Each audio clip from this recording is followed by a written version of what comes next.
Social distancing. That buzzword of the day, buzzword of the week, maybe the buzzword of the year.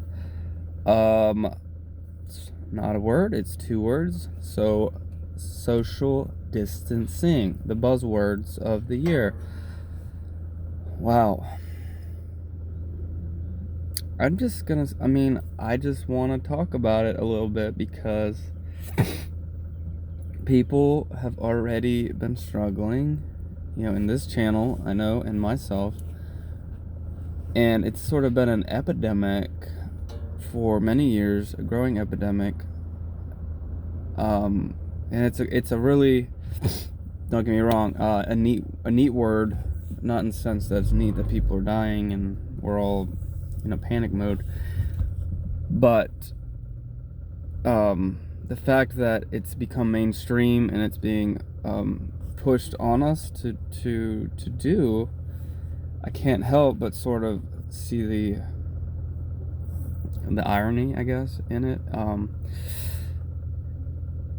And what I mean by that is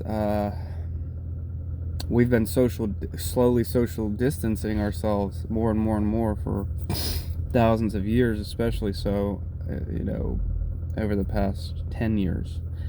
So we've probably done a social distancing in the past 10 years of 100 times, 1,000,000 times more than in the past 1,000,000 years combined. So sort of a flip-flop there.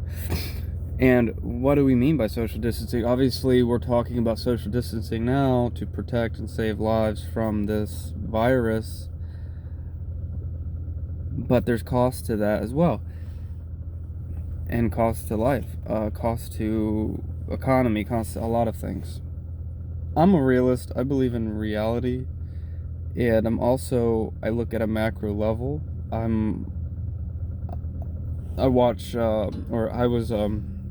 considered an expert in environmental science and geography, considering that that's where I have degrees in, and did thesis and studies in those fields respectively, and worked in that field for a while. I'm gonna have to pause you for a second.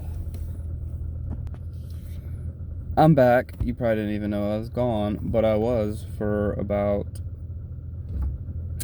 a minute. So it's cool that the new update allows me to pause videos, so I don't have to lose videos when I need to. The only thing is I'm expecting a phone call, and if that comes through, it's gonna ruin my video. So I have to pause here in just one more second, then I'll be good, but you won't even see the pause. Actually, I'm wasting time talking about the pause, and you've probably stopped watching the video already.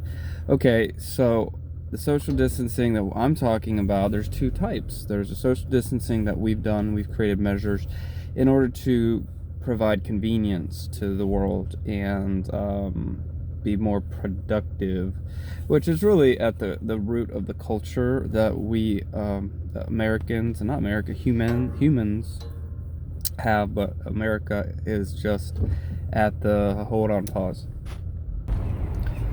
I'm back. Wow, magic.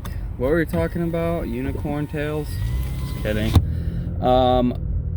Yeah, so social distancing, we've been doing that as a way of convenience because, and I'm not saying America is ahead of the game because we're a developed country, arguably developed and more developed than most.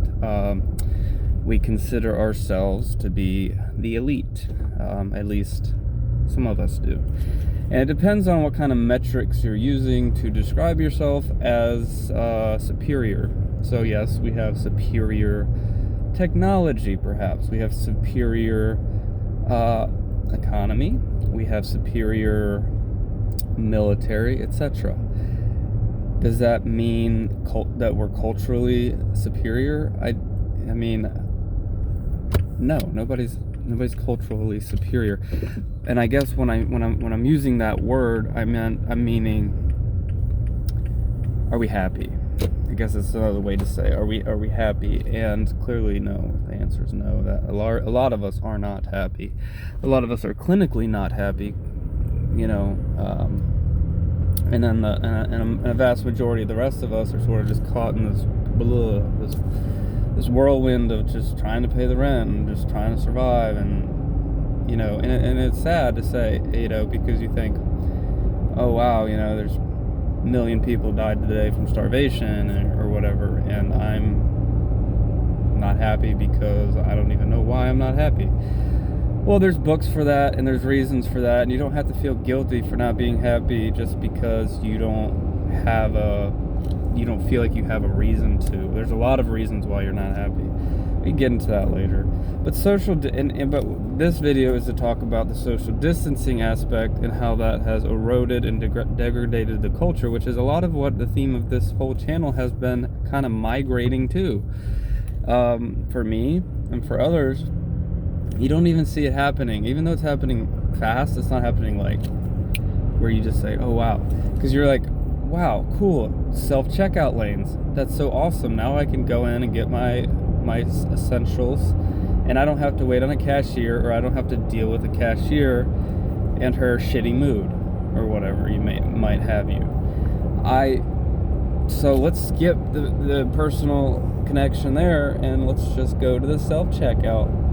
And then all of a sudden it's like, oh wow, I could order Chipotle, I could order Starbucks, and I don't have to talk to anybody, I don't have to wait in line, I don't even have to call anybody. Because before, you could call for takeout, and then even when you got takeout, you had to talk to somebody and exchange money and all that stuff, right? Interactions happening. Now it's like, no, app it out. And now I've got my orders done, and I've got my stuff waiting on a shelf with my name on it at Panera, Starbucks, Chipotle, wherever, and I don't have to talk to anybody. And people are already, your social anxiety is, oh my gosh, it's like it's not a anomaly, or it's really the normal. It's the normal. It's the new normal. Like, most people have it, and a lot of it is just because they haven't had they're not having proper social contact with people. You know, so with technology, we've created a way that we could go more, spend more time at work, I guess, and so forth. Technology can be used for good. But anyway, I'm just saying that's crazy that we had this social distancing that we've been doing for years. We've been applying it to our business models, our technology, and everything to create a more fast-paced and accelerated lifestyle. Does that mean we're superior? Does that mean we're happy? No, absolutely not. That doesn't do anything to make us more happy or more social, which is what humans need. You can't take it away from a human. It's just part of our genome. Okay, maybe we'll evolve over another 20,000 years and we won't ever have to talk to other people, but it's not part of who we are now. So when you throw a human who has evolved to be in a social circle into a world that is non-social, you get the result that you're getting now with rapid increases of mental health issues. So now this new social distancing, obviously it's just fuel on the fire, and I'm not saying it's not needed, etc., but we will, that's for another topic. I think personally that COVID, although terrible, we lose 2.5-3 million people to death every year in this country. The flu is in the top 10. The corona isn't even in the top 50 at this point, you know, and they say it's a stable virus and etc., not going to go on. It's a shame people are dying, of course, but it's just a biological fact of life. Viruses happen. Could be way, way worse. The numbers in the end, and the experts are saying, will be like 0.6, maybe lower % mortality. And that's bad, yes. There's certain circles like New York where it's just terrible, but it's hard to know what to do. But obviously listen to your powers that be, but I just want to send the message out that once we're able to socialize again, it's just weird that I've been working on trying to socialize and creating a support group to socialize, and now all of a sudden the world's telling us you can't socialize, it's like illegal. I just have to, shoot a video about that, because it's like, wow, because the whole mantra was to get people together and to get people to socialize and connect, and now you hear on an intercom like you're in some type of dystopian movie. I mean, it's really trippy. Home Depot shoppers, make sure to stay away 10 feet from anybody near you. Avoid all eye contact. Do not look, breathe, speak, or move near people in any way. It's like, oh my gosh, what has happened? So, anyway, hang in there. Hopefully we can start to social distancing. That's bad. Social, we have the social isolation, social distancing, we need social connecting. So now hopefully that will be the buzzword of the summer, is social connecting, because that's really what we need to do to thrive. But keep away from everybody, keep safe, and I will chime in later. Thank you for watching. Please subscribe. I'm so close to 1,000, and this has been years. I don't know why. I mean, my content sucks, but for some people, they like it. So and when I have 1,000, I can do live streams on mobile, which is important to me. Thank you. Subscribe. Love you all. Bye.